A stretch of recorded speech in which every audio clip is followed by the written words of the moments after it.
Have you ever worked with a sibling or family member? If so, how did it go? Now, could you imagine starting a business with one? On today's show, I have Nicolas and Stephen Servis, identical twin brothers who founded Servis Events, a private dining service based in Bucks County, Pennsylvania. You'll learn how the brothers pivoted during the early days of the pandemic to start their business.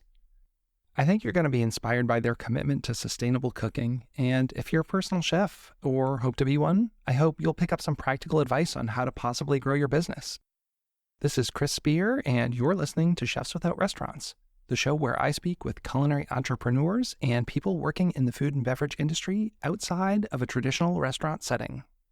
So I've taken a few unplanned weeks off from the podcast, but it feels good to be back. Did you miss me? So the Servis brothers began their culinary journey at Middle Bucks Institute of Technology, where they both enrolled in the culinary arts program. They then went on to earn their associate's degrees in hotel and restaurant management from Bucks County Community College before honing their craft in professional kitchens. Their passion for farm-to-table cuisine flourished during their time as chefs de partie at the Mainland Inn, where they tackled everything from full animal butchery to gardening and so much more. Later, while volunteering at Quarry Hill Farm, Stephen learned about the WOOF program, a travel for work opportunity on organic farms. So when the pandemic forced the brothers to leave their restaurant jobs in 2020, seeking inspiration, they moved to Maine for 2 months to work on Flying Pond Farm, where their vision for Servis Events began to take shape. Today, Nicolas and Stephen share their story and passion for culinary arts and sustainability, combining their love of cooking with their dedication to being stewards of the planet. And before we start the show, I just have a couple quick words. As always, if you go to chefswithoutrestaurants.org, you can find links to all of our social media accounts, including our Instagram and our private Facebook group. If you'd like to subscribe to our newsletter or add your info into our chef database for possible gig referrals, you can find those links as well. And this week's show will be right up after a word from this week's sponsor, the United States Personal Chef Association. Are you a personal chef looking for support and growth opportunities? Look no further than the United States Personal Chef Association. With nearly 1,000 members across the U.S. and Canada, USPCA provides liability insurance, certification, lead generation, and more. Consumers can trust that their meal experience is insured and supported by USPCA. And now, for a limited time, save $75 on new membership and get your premier listing on Hire a Chef by using the code TAXBREAK2023 at uspca.com. That's capital T, capital B. Plus, if you have products or services to sell chefs and their clients, showcase your business on Hire a Chef and USPCA websites with our great introductory packages. To learn more about membership, advertising, or partnership opportunities, call Angela at 1-800-995-2138, extension 705, or email aprather@uspca.com. Hey guys, welcome to the show. Thanks so much for coming on. It's really good to have you here today. I think you know that I like to start the show by talking a little bit about backgrounds and such, so why don't you give me a little overview about how did we get here? How did you end up starting your own personal chef, private dining business? This kind of came from out of the blue from some girl. When Nick was the head chef at this restaurant, it's called Arna. He opened that. They started doing brunch service, and they had a lady who came in, very frequently. And her and Nick knew each other on a kind of like first name basis. And she came in one day and she asked the server to ask him to make her daughter vegan pancakes. And Nick made it for her and walked it out to her. And she was so happy and so grateful for it that she came back about a week later. And she kind of pulled him aside and said, "Hey, Nick, do you guys do private events?" And again, being the chef in the restaurant, he was thinking she was asking about that. And he's like, "Oh, we actually just opened. We don't really have package deals right now, but you're here all the time. We could probably get a manager and fill some paperwork out and kind of, get something together for you." And she kind of pulled him in a little closer and was like, no, like, you do private events. And we always laugh and joke with, like, the guests we get kind of comfortable with. And we're always like, "I don't have fucking time for that. Like, no, I can't come cook for you in your house. Sleeping in the closet here and stuff." That was also before COVID. Yeah. So, we were both chefs in restaurants. So, like, thinking about going to cook at somebody's house outside of work almost seemed impossible. So it came from my mind. He kind of told me about it, and we started talking about, like LLC names and shit that we really didn't need to get started. And, that was again, like you said, before COVID. So as quickly as we kind of thought about it, we got swept back into work, and nothing really ever came from it until months later, we went and took a trip up to Maine. We watched a documentary called The Biggest Little Farm on Hulu, and we were really inspired by that. And we looked back into the program called Wolf. I don't know if you ever heard of what Wolf is. Only through your website I found it. I'd never heard about it before. Yeah. So just for anyone who is listening, Wolf is worldwide opportunities on organic farms. And I found out about this when I volunteered at a farm to get a job in a farm-to-table restaurant. They told me it's a way to travel for free. So again, you offer your work and you get free housing and free food from the farmer or the Wolf host, if you will. And so after watching this documentary and being kind of stuck at home and nothing really was going on, we decided to go take a trip to Maine and live on this farm for 2 months. And while we were there, we shared the idea that we had with the family. Well, it was like right before we went to Maine also, he wasn't working in his restaurant at all. They closed completely for 6 months without doing anything.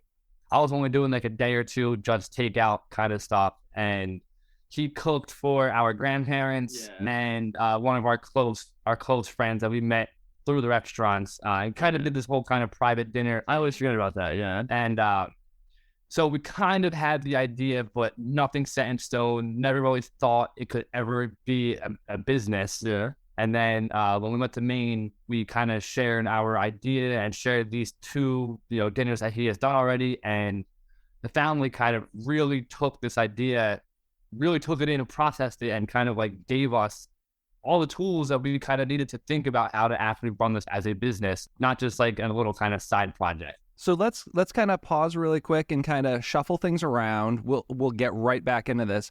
You guys you're both cooking, and we'll get into your background a little bit, but you were cooking in restaurants up until, say, COVID, right? Yeah, so literally up until COVID. So from, 15 years old until COVID. So literally, again, until the day on March 15th, they said you can't fucking work anymore. I remember, packing up the French onion soup that we were going to pull out in 2 weeks, and some things we could freeze that we could use again when we came back in 2 weeks. And I remember the whole mindset of like, all right, this is what we can use, this is what we can't use. Taking this home with you because it's going to go bad if not. And never went back to that restaurant again. Where were you guys working? Were you at the same place? No, so I was at a place called Slate Blue. It's a small French bistro in Doylestown, where we're from. And I was the opening executive chef at a place called Ardena Food and Drink. It was like a Mediterranean restaurant, wood fire pizza and the can-rolled pasta. And we opened right before the pandemic hit. We opened 2.5 months prior. And that was fun.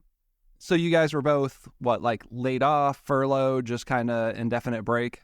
Whatever that scenario was called. And kind of laid off. Like you said, he was doing a day a week, but it was all kind of, I don't know, it was all, kind of under the table. Yeah, at that point. So everybody can kind of touch unemployment like we were told that we should do. So yeah, I was probably only working once or twice a week, only doing takeout and all that kind of stuff. And we actually had a sister restaurant called Casey Prime, which is a steakhouse. I was sous chef there for like 5 years. And we essentially merged both of our kitchen staffs into our one restaurant, and we're doing both menus out of our one kitchen, which was a fucking pain in the ass, but you had to do what you had to do to kind of survive at that point. So when did you guys then decide to go to Maine? Like, what was that? So that was, I think it was like the first few days of May. Again, man, we just watched this documentary. It's called The Biggest Little Farm. Again, for anyone who wants to check it out.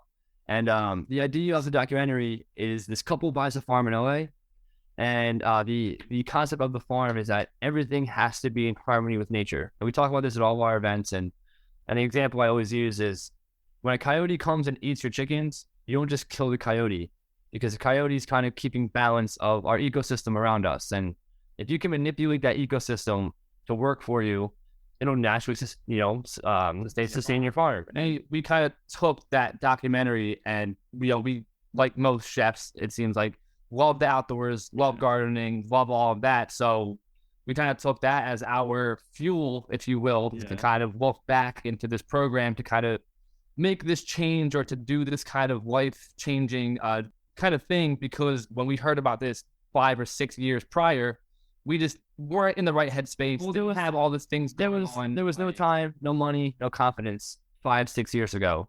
Now we're at home. The government's telling us to be home. We have time, money, and we were really good and confident at what we were doing. So it all kind of just aligned that it was kind of a good time for us to go do something like that.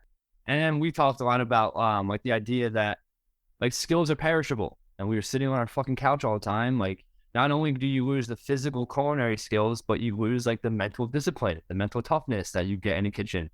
And so we kind of say, like, for lack of better words, we were starting to feel soft. And, you know, we didn't really want that. We put a lot of time into kind of being the people we are. And so we were just trying to look for literally anything we could have done at that point in time to just keep ourselves progressing and keep that kind of attitude and that behavior, I guess, going. And that was kind of the outlet we found. And thank God we did. Yeah. They really helped us kind of make this into more of a reality and give us kind of some cool ideas and concepts that we brought back with us and put into all of our events. So what kind of things were you doing when you were up on this farm? So it was all organic vegetable farm. So obviously most of the time just weeding. Yeah, doing tons of weeding. But we kind of took that, which was cool, and we did a lot of our own stuff educating. So when we were kind of hanging around the house, again, we also helped with, you know, doing some baking, and we did butchering. We slaughtered and eviscerated chickens when we were there. The family, again, because we got very close with them, allowed us to do things they never let anybody else do. Yeah. So like we were, you know, making fresh cheese, you know, baking bread every day, making tortillas, like the whole fact, you know, canning, all the things that you would do on like a homestead, if you will, this family did.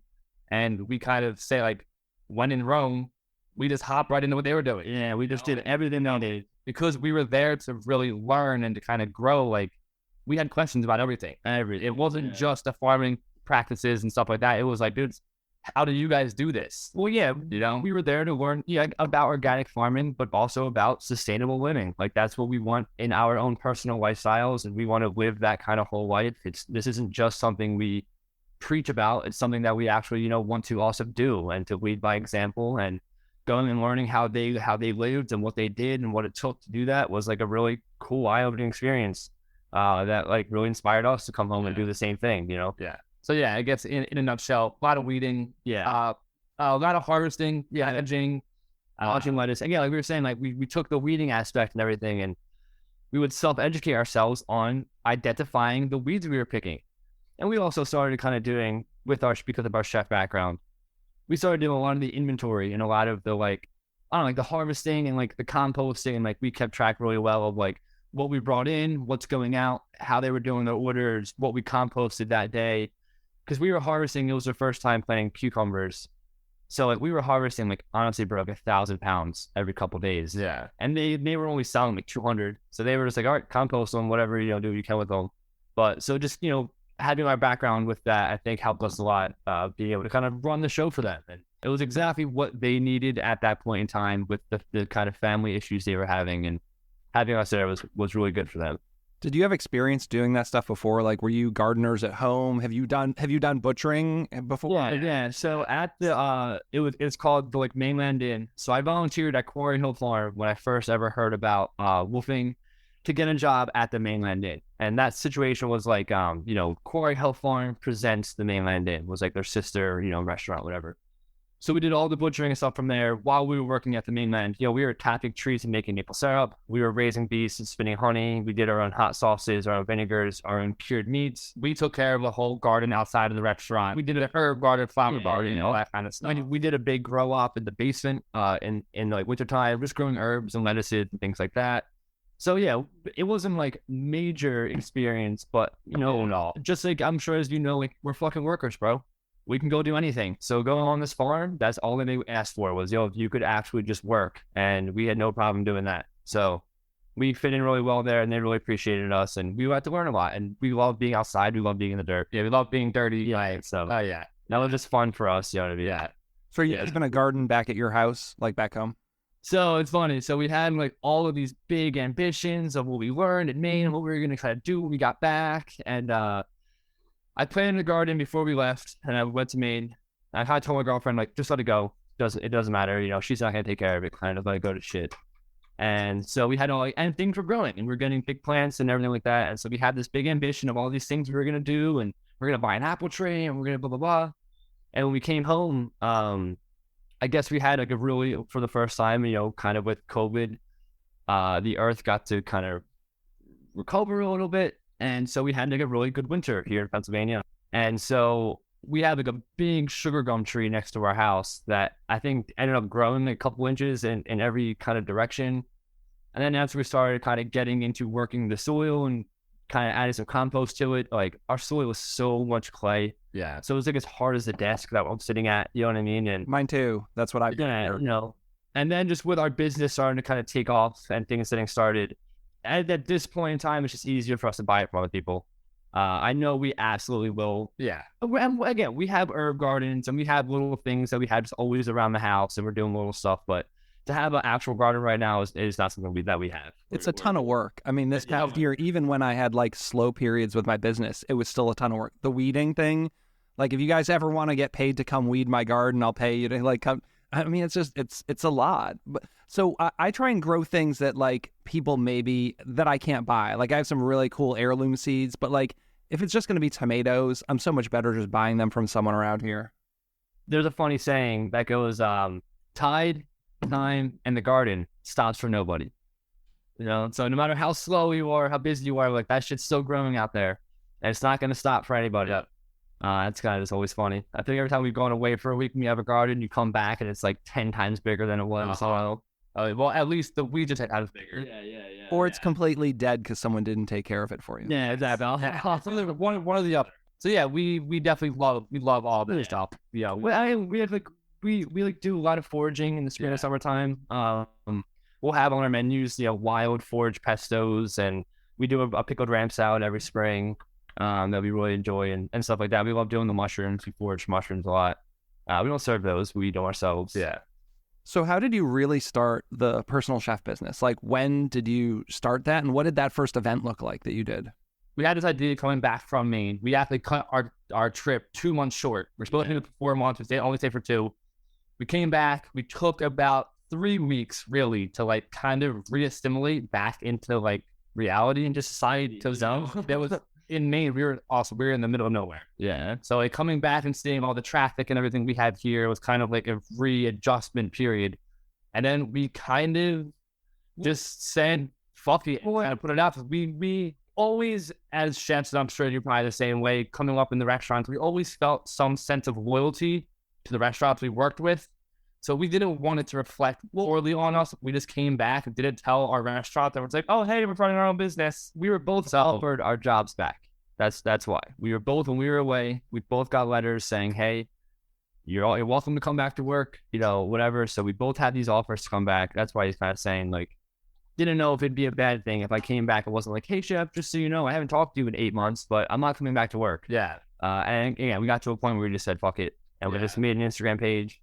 And because this is what we've been doing our whole professional or adult adult lives, like when we put something out saying like, hey, this is what we're gonna do, it was almost how people were kind of like, it's about time you're doing that. But our first event was not great. I mean, it was okay, but like it's okay. But it's funny looking back on like what we wore, and like what we were thinking about, like what we served. You didn't know what we were trying to portray back then. Like again, first time we're like, there's nobody telling us what we can and can't do. So like, didn't really know if we wanted to wear the chef jackets or if we wanted to like, I don't know, just be more t-shirt casual and kind of be more of ourselves. And so it was just funny looking back on pictures and just seeing like what we were wearing and what we were serving. The food was still good, but to see it wasn't as it is refined now. Yeah, so we actually last month cooked again for the first strangers we ever cooked for when we first started, like 2 Octobers ago. Yeah, and I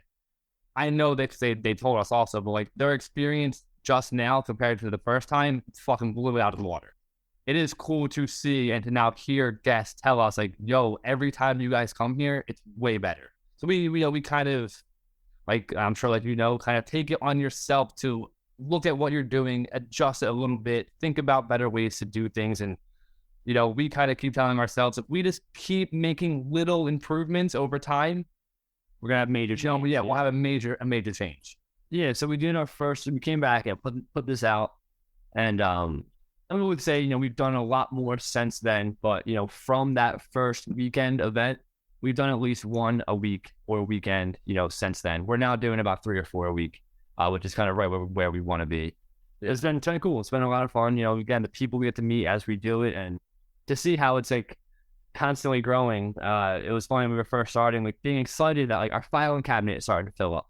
Like, oh, I'm getting more papers in my filing cabinet and all this. Like just those little things. Yeah, we've never done anything like this before, or ever had anything of our own kind of like this. We were always just restaurant dogs for the last. So did you have any business experience? Because that's what I find a lot of people like. They're chefs, they're restaurant people, but running a business, like a real business, is very different. So we have our associate's degree in hotel and restaurant management, but aside from that, no. Yeah. Like we kind of keep joking around. We sit down with accountants now and all this kind of stuff. We're always like, listen, bro, like we are back of the house trained chefs, and that's it. You know what I mean? I never did any of the front of house management or any kind of like closing the books at the end of the day. Or so no, in that sense, no, we don't. But our dad's been an entrepreneur his whole life. We've kind of been around it a little bit. You're never going to be ready, and you're never going to know everything. So your best bet is to just start. And once you start, you're going to learn as you go, and you're going to figure it out. Like you don't have to be an accountant to start your own business. You don't even know how to have to do your own banking to start your own business. Like, so we've been finding a lot of that stuff of just as you go, like it almost forces you to figure it out and to find out how to do it. And so that's kind of just been the major thing for us, is just getting started and getting the clientele and get some money coming in so we can keep doing things and work our way through it. And and now we're getting into kind of the serious aspect of things and getting into doing our own taxes for the first time and all that kind of cool stuff. Or not cool, but stuff you have to get done, right? Yeah, exactly. I mean, it does feel cool, and we take pride in the fact that like we can generate our own money and we can pay our own taxes and we can do all this kind of stuff. And where are you finding your customers? It's mostly honestly word of mouth. Like we were saying, so we've been in this same Bucks County area our whole lives, essentially. Our parents have been here, almost our whole lives too. We have, for lack of better words, like a very good, like, reputation around here. So, like you said, when we did start this, a lot of people were like, yo, great, it's about time. Someone came to try it. A lot of referrals, a lot of word of mouth, and social media. Yeah, man. And then our own website, and that's really it. We don't pay for marketing ads. We don't pay for like direct mail campaigns. Like we don't really do anything of that because we had just been seeing that word of mouth kind of gets the job done. And it's been, I guess, extremely beneficial. We hand out our own pamphlets to everybody at our events. We talk about it everywhere we go. We have them in like, local shops around town. They just sit on the counter and, whatever. But that's kind of really it. And I think the fact that we use only local companies and local produce and local farms. So when we go and we talk to the people who work there or the farmers and this and that, they then tell all of the people who come there about us. And so it's kind of just is being community driven. It takes a village, and we got a whole village kind of around us. That is really helping us.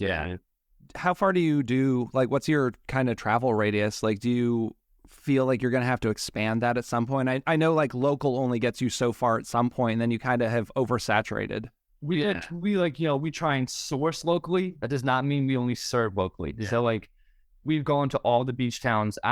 Where are you? I'm in Frederick, Maryland, so I'm like 2.5 hours away from you. We've gone to like, down to Jersey. We're from Pennsylvania, like southeast Pennsylvania. So, we've gone down to New Jersey, which is about 2.5 hour drive. So you talk 5 hours of driving. Like, we'll only do that for bigger parties. 8, 10 people, stuff like that. But our average drive's about 40 minutes. A half hour, usually 40 minutes. Wherever we go. I don't know if it's good or bad or not. We have no problem traveling or coming to you if you seem like a really great person who we're gonna have a good time with, and all that kind of stuff. Obviously our time is important to us, but I think nourishing people and serving them good food and kind of raising the awareness of what's around us is more important than that. So we will kind of go the extra mile to come further than we have to do this, because we also fucking love doing it. And how many courses do you guys normally serve, and like what's your price point? I mean, there's 7 courses and it's $200 a person. And no pushback on that with pricing? Like, how do you find, no? Again, like, so it's one of those things, like, I don't want it to sound this way either, but like, it's one of those things that if you say like, oh, this is too expensive, then like, you just aren't a client from us. You know what I mean? You know, yeah, we've heard that, but we've also had people who've been with us 7 times who tell us that our prices are too cheap. Again, like, we bring absolutely everything. Like, we try to make it so if you're at a restaurant, what do you bring to a restaurant? You bring yourself. So we try to make it that literally you come into your own kitchen and you sit down and you get up just like you would in a restaurant. And that's it. And that is it. You know, we bring the menus, we bring napkins, we bring water and water glasses, we bring a flower bouquet, we bring, you know, a speaker for music if we need, if they don't have it on their own. We bring all the cookware, all the plateware, all the silverware. And again, and then we take it all back with us and clean it up in our kitchen. So there's no cleaning up in your house. There's no clanking dishes around while you're trying to eat and enjoy a meal. It's very in and out for us and very intimate and special for the guests. And then we do a lot of interaction. We do a lot of this. There's a lot of conversating. There's a lot of talking. You know, there's a lot of our personality that comes through when we do these events. People love hearing our stories and we love hearing theirs, which is the most important thing to us of why we do these smaller events. You know, we don't do, you know, we haven't done yet or anything like that. We don't do the micro weddings. You know, our biggest party has been like 11 people. And, you know, because we get to now meet everybody over there. You know, like, I want to leave here, like, knowing your dog's name and knowing your kids. And, you know, we want you to kind of know the same about us. And, you know, this is more than just serving you food. It's about trying to, you know, create connections and community and relationship building. And I think because of that, you know, we've had guests who have booked with us 7 times. You know what I mean? So, like, there's things like that like, we're starting to see now because we spent the last year just, you know, again, like he's kind of saying, just saying yes and going out and doing these events as far as they were or whatever it was. Like, we're seeing all of those relationships now start to come back. And mostly everybody who reaches out to us now is from, oh, you cooked for my cousin, or, oh, you cooked for, you know, my girlfriend's sister over here. And, oh, I saw your pamphlets in the store here and, you know, they had great things to say about you. And then as far as menus go, how does that work? Are you kind of working around what your customer likes? Do you guys have a set thing? 7 courses is a lot of dishes to do. I would say if you hate beets, we'll obviously work with you to make something that you like. But we change our menu every single month. That's why we were saying that we've had people book with us 7 times or so because they want to try the new menu every single month. So we change it every single month with what's coming out, what the farmers are producing, with what local people are having. It keeps us excited. It keeps them excited. We had our set menu. It's always updated on our website. We always send out an email campaign telling everybody about it. And like I said, if you don't like it, or if you absolutely hate whatever we have on the menu, we will then at that point work with you to figure something out if you really, really want to have us. You know, we've had people like, you know, we were doing a lot when we first started, like pick your protein kind of thing. Like, you know, chicken and vegetarian was one price, steak, duck, lamb, fish, pork, whatever else was another price. And then we have like steak and lobster as another price. And as we've got into the winter menus, not as like colorful or fun as it might be in the spring and summertime and stuff, we kind of got rid of that pick your protein option. And now the menu's more so set and we kind of incorporate meats kind of throughout the menu. Whereas we cook mainly vegetarian, but we're trying to highlight like local produce, everything. The menu's mostly vegetarian until the entree. But yeah, every month we try and change it. We try and stay relevant. We're trying to do different things. Again, like you're saying, we're trying to keep ourselves familiar in people's eyes and keep people thinking about us. And, you know, oh, just because you couldn't get a date this month, well, when you see the email campaign about the new menu, you might want to look back into your calendar for, you know, February, see if you have a date in February you want to focus for. But you don't get into this thing where someone reaches out to you and says, hey, you know, it's my wife's birthday. I really want to do strip steak and make a molten chocolate lava cake. We do. So no, we do that. Yeah, again, like he was saying, like, we put out this menu because our biggest thing is about creating awareness about local food, eating seasonal, being connected to the land. We kind of see this spiritual side in food and food being a medicine and stuff. That's kind of really big for us. Like he said, dude, if you want strip steak and fucking lava cake, bro, we're going to do it for you. Yeah. And like, we have no problem with that. But we kind of do see a lot. A lot of people don't know what they want, or they're uncomfortable with telling you what they actually want. You know what I mean? So yeah, a lot of people usually just take the menu and we have before told people like, look, listen, like, I know some of these things are a little unique, or they might be a little different from what you've eaten, and not to sound like an asshole, but a lot of the restaurants around here are fairly mediocre. At least around us. And like, there's nothing that's like, there's a few that are like pushing the envelope and doing kind of cool things. So we've told people like, listen, if you don't have an allergy, just try it. Just give it a try. You know, you might find something that you really like, that you've never tried before. And, you know, just because you didn't like the way your mom cooked canned beets doesn't mean you like the way that we cook really good, fresh, local ones. You know what I mean? Look at Brussels sprouts now. Like, nobody ate Brussels sprouts for like a couple hundred years. It's like, well, yeah, because they were just boiling frozen Brussels sprouts. And it's my number one selling vegetable right now. Going off that, like, dude, we've had so many people tell us, if I wasn't in my friend's house trying to be polite and you put this menu down in front of me, I would get up and walk away. But after sitting here and eating through the entire menu, you have completely changed my entire mind on asparagus or beets or turnips or whatever. And like, that's literally the only reason why I'm started this. Yeah. Can't tell you how many grown men we've served who've never eaten a radish. Yeah. You know what I'm saying? Like, things like that. It's just like, it's so wild, you know?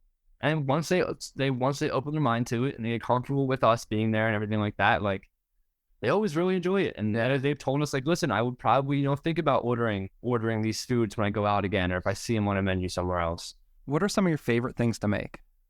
Pasta. Hand-rolled pasta is definitely my favorite. We do, we offer pasta classes now too, that we're kind of filling up and getting pretty popular with. Yeah.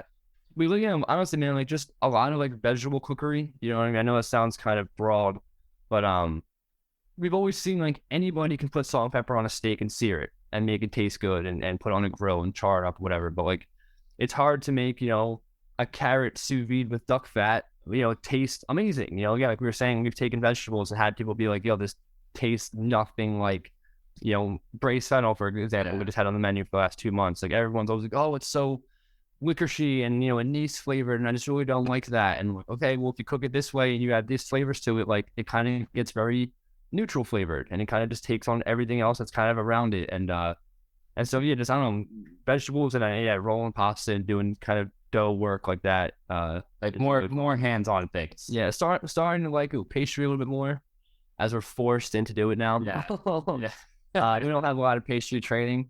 That's been cool though, because like we were always very concerned with even before this, with like, you know, if I take a job as executive chef, well, then who's teaching me about food? Which is a very naive mindset, you know, I see now. So we were always kind of afraid, like, if we work for ourselves, like, who's teaching us? And honestly, bro, I think we've learned more about food and everything else in the past year than we have in any restaurant, or, you know what I mean? Yeah. Like, learning from yourself and pushing yourself. And now you get to look into things you actually want to cook yourself, and, you know, which is really exciting and fun for us.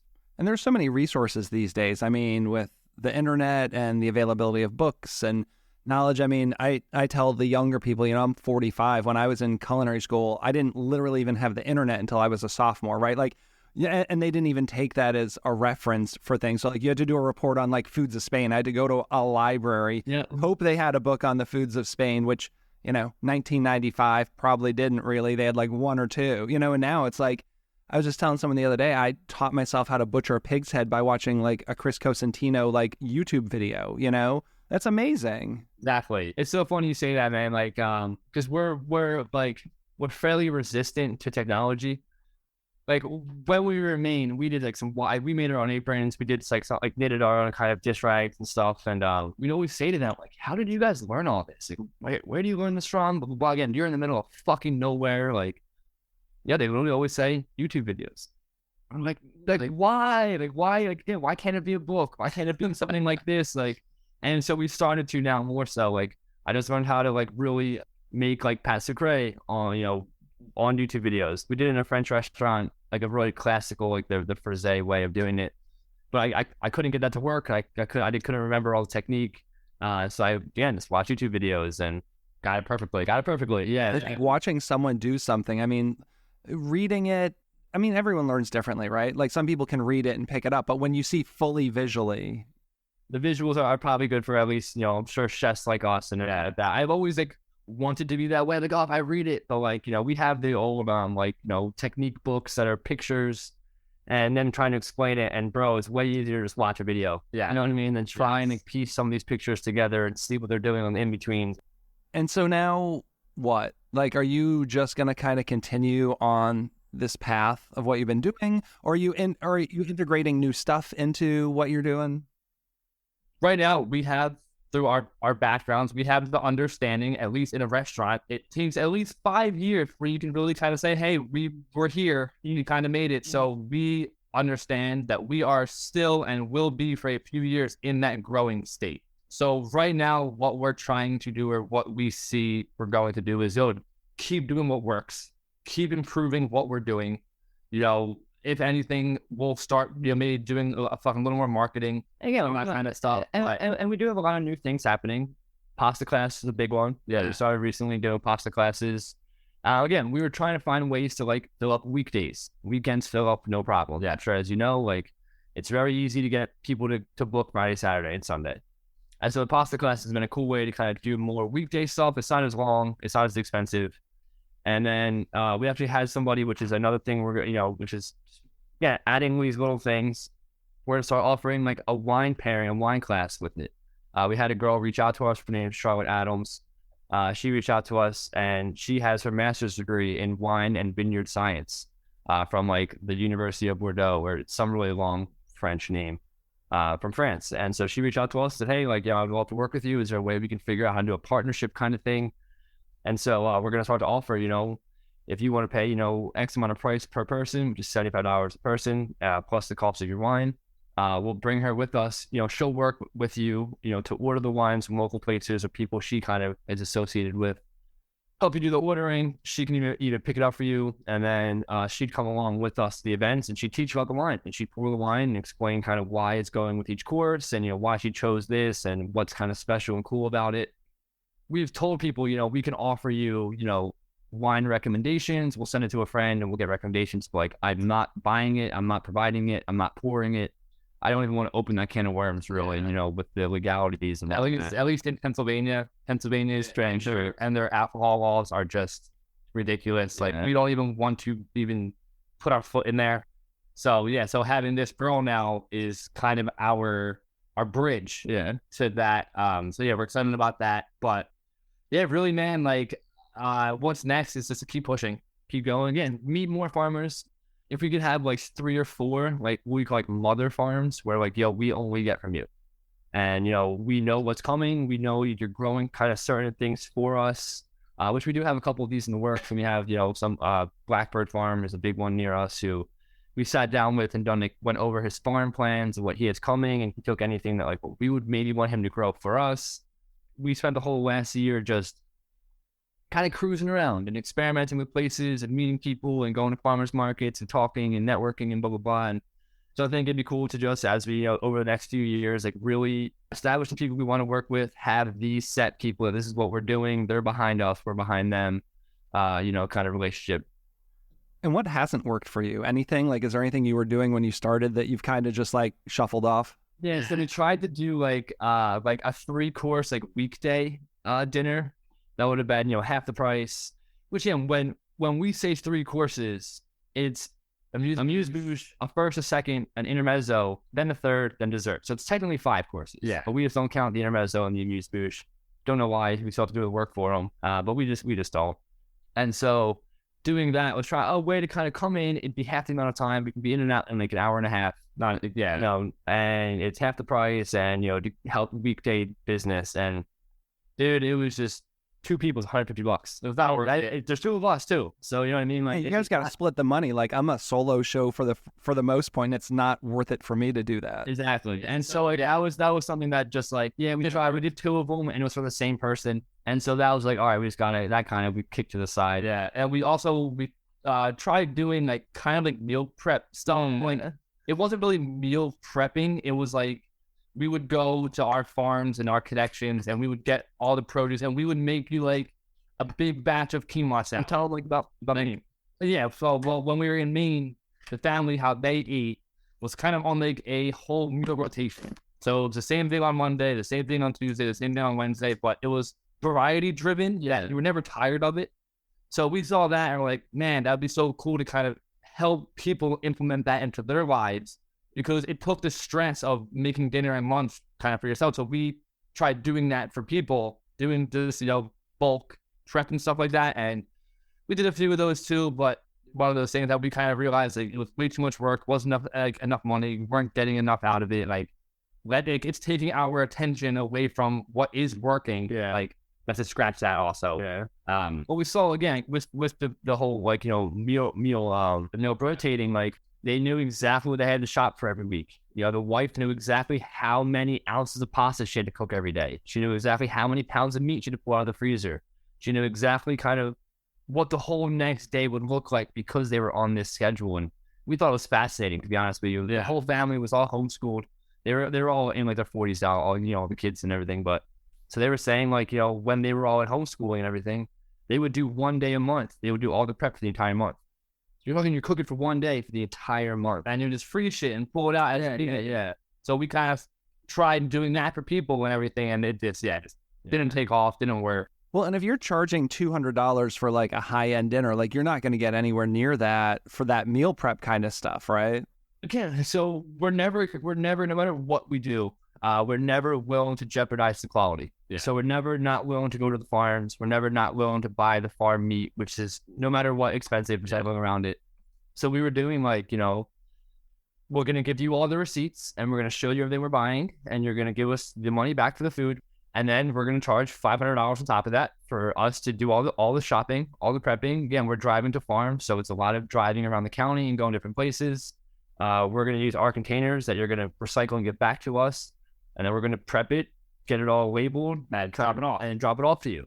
And we also we would write kind of sheets and like how to reheat it, what you could put with what will go with together, how to dress it, and all other kind of stuff. So like it was a lot of work, and yeah, it just didn't really work, and it was taking away from our private event business, if you will, and then it was a lot, which is like we're starting to see now and try to like as much as we can move away from. It was a lot of like chasing people down. Hey, you want to do it again this week? Hey, like, are we prepping again for you this week? And the more time we're spending on emails trying to talk to people, the less time we're cooking and doing the things that actually matter. Does anyone help you with anything? Do you ever bring like extra servers to events, or is it just the two of you? We'll bring like my girlfriend who has like fine dining serving experience, but that's only for like parties of like 10 or more. So to answer, no, not really. No. Like, so like just us at the events. I do a lot of the serving, like I do all the talking, and I do like all the spieling when we serve the dishes and tell where it all is, everything like that. We both do the plating, and he is more so back of house. I do the cooking and all that kind of stuff. Yeah. And we both plate it up and, you know, do all the kind of cool stuff. But yeah, and we both kind of run the plates out, but I kind of hang out, explain what it all is, answer questions. We promote questions, you know, we kind of, you know, encourage pictures, you know, we encourage posts. You want to film anything, like, you know, like we're all about it. We love that we can kind of let the guests be as it evolved or not as they choose to be. I tell them, hey, do you want to come stand next to me while I'm cooking at the stove and asking what I'm doing? I love that. You can. You know, this is your home. You can do whatever you want here. You know, we are here to show you, put on a show, kind of teach, inspire, you know, anything. So yeah, we encourage everybody to be as in it with us as we are, as they choose to. I think people really kind of like that we kind of give them like the opportunity to say, oh yeah, I do want to do that. Or like, no, I'm okay with just sitting here and eating. That's fine. And we didn't even get into this. So you guys are twin brothers. Yes. Yeah. What's the dynamic of that? Like, do you guys work together well? I mean, yeah. Oh, yeah.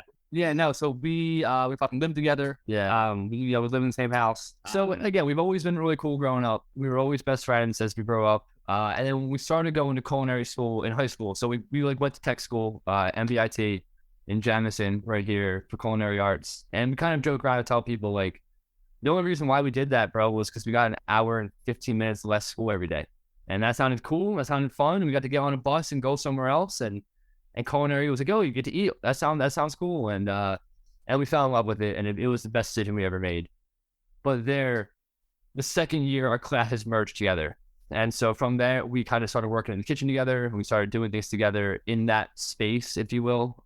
Then we got our first jobs. And our first job, we obviously got together just through our family friend. And so that was our first time working together. And so from that, you know, we always took a lot of pride in working. Our parents instilled a good work ethic in us. And so, like, every time you go to a restaurant and you prove yourself to be good, restaurants are always hiring. So I'm like, hey, man, like, chef, just so you know, like, I have a twin brother who's just as good as me, and he would love to work here too. And they're like, all right, fucking bring them in. You know what I mean? And so we always kind of ended up like someone would go somewhere, they'd bring the other person in. And, so that happened a lot of the time. Yeah. And we did work at a few places together for a while. And it was one of those things we saw a lot too. Like, if it's Steve and Nick on Grill and Saute, nobody can compete with us. Yeah. You know what I mean? Like, tomorrow, if it's fucking John and Gabby on it, like, it ain't going to be the same. You know what I mean? So Yeah. we got really good at that. And now, again, we live together, we do everything together. We are now really falling into our roles and in the business. Because like we were saying when we first started, we just fucking started. Yeah. Just balls. Balls to the wall. We know how to cook food. We know how to entertain. Let's just do that. And we'll worry about everything else as it comes. So now we're really kind of starting to fall into our roles here, which was, I think, I'll speak for myself, but which was the most frustrating factor of everything. Yeah. Not knowing who's going to do what. Are you going to handle Instagram posts or am I going to handle them? Are you going to handle emails or am I? Am I going to handle shopping or are you? Yeah. Am I going to prep more? Are you going to prep more? Am I going to cook or are you going to cook? Now we're really kind of falling into like what our roles are essentially. And like the whole teamwork side. And then, the teamwork of it, y'all. Being twins, our obviously our whole fucking lives. We were taught at the youngest age possible that we share everything. Yeah. And that's just how it goes. So putting that into our business and having, I guess, that background really kind of helps us to be able to do what we do. Like today, for an example, he had to get his phone fixed. So, all right, I'm going to go do all the shopping. Like you need to go do this. All right, I'll go handle that. So one of the questions I've really been exploring this season with people is, what does it mean to you guys to be a chef? The first thing I guess I think like comes up just when I feel into it is like, nourishment. I was going to say the same thing. So nourishment, I feel a sense of responsibility.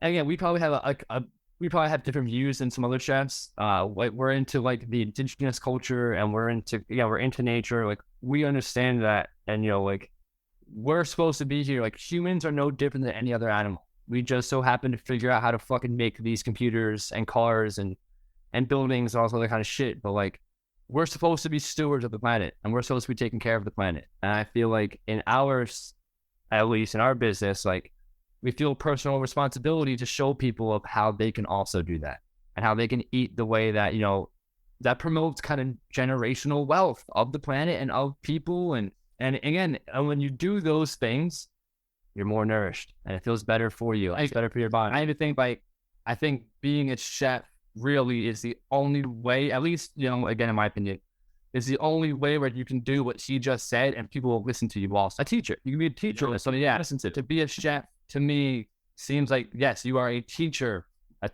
of our natural foods, of our nourishing foods, of what the earth provides us.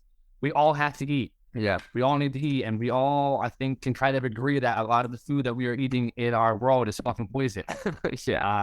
So to us, I think being a chef today is represented or explained as being a steward of the earth, to fucking train and teach people that you can live a incredibly nourishing and delicious lifestyle through food and local community and local things and feel great about it. Well, I've really loved having you guys on the show today. Thanks so much for coming on. Just every time. Yeah. Is there anything you need to plug before you get out of here? Any events, anything? I mean, I'll put all your info in the show notes. Our website is www.servis. So it's SERVIS is the way you spell our name and what we call our business. So it's servis-events.com. We're on Instagram at Servis Events. Yeah, that's really about it. Yeah, you can sign up for our email, our email list, through our website. Yeah, that's really about it. Awesome. Well, we'll have all that in the show notes. And to all our listeners, this has been Chris with the Chefs Without Restaurants podcast. Go to chefswithoutrestaurants.org to find our Facebook group, mailing list, and chef database.